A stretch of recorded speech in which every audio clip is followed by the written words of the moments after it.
Karpoori Thakur, L K அத்வானியை தொடர்ந்து மேலும் 3 பேருக்கு பாரத ரத்னா விருதை அறிவித்துள்ளது மத்திய அரசு. அது குறித்த ஒரு தொகுப்பை தற்போது பார்க்கலாம்.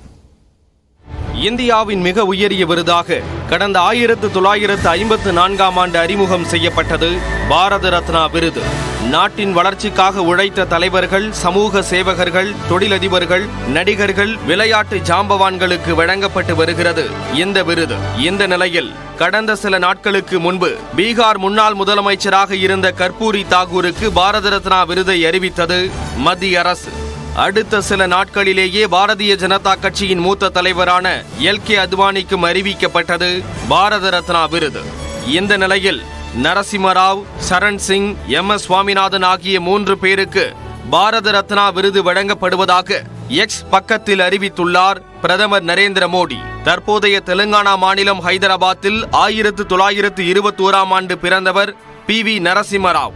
நேரு மற்றும் காந்தி வம்சாவளியில் வராமல் தென்னிந்தியாவிலிருந்து வந்து முழுமையாக 5 ஆண்டுகள் பதவியில் இருந்த இந்தியாவின் முதல் பிரதமர் நரசிம்மராவ்.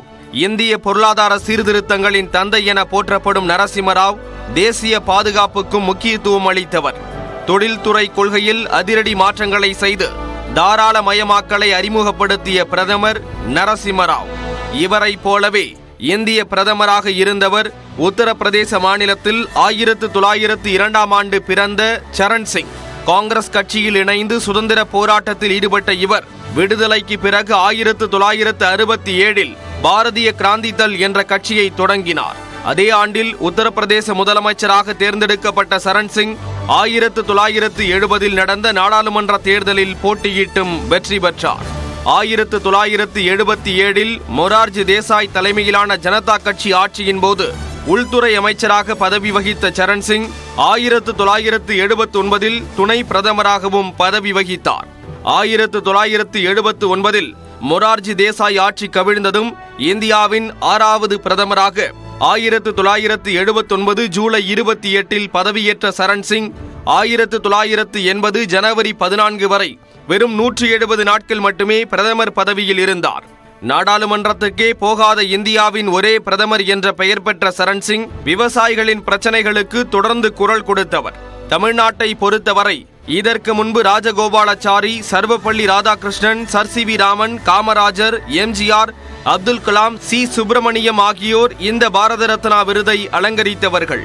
அந்த வரிசையில் தற்போது இணைந்திருக்கிறார் பசுமை புரட்சியின் தந்தை என்று அழைக்கப்படும் எம்.எஸ். சுவாமிநாதன்.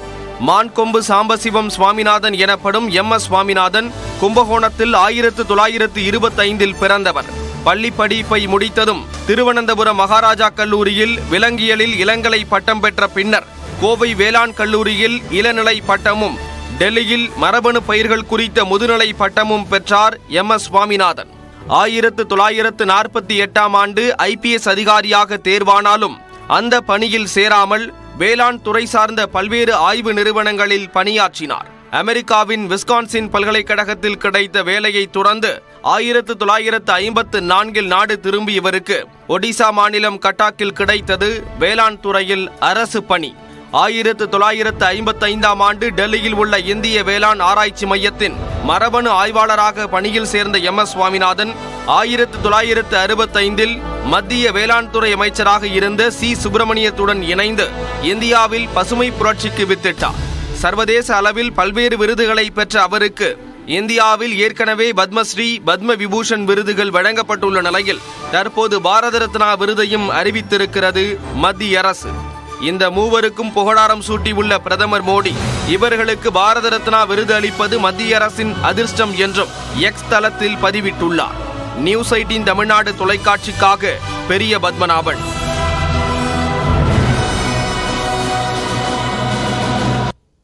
ஏழை மக்களுக்காகவே தனது வாழ்நாளை அர்ப்பணித்த தனது தந்தைக்கு உயரிய அங்கீகாரம் கிடைப்பது மகிழ்ச்சி அளிப்பதாக எம்.எஸ். சுவாமிநாதனின் மகளும் முன்னாள் விஞ்ஞானியுமான சௌமியா சுவாமிநாதன் தெரிவித்துள்ளார்.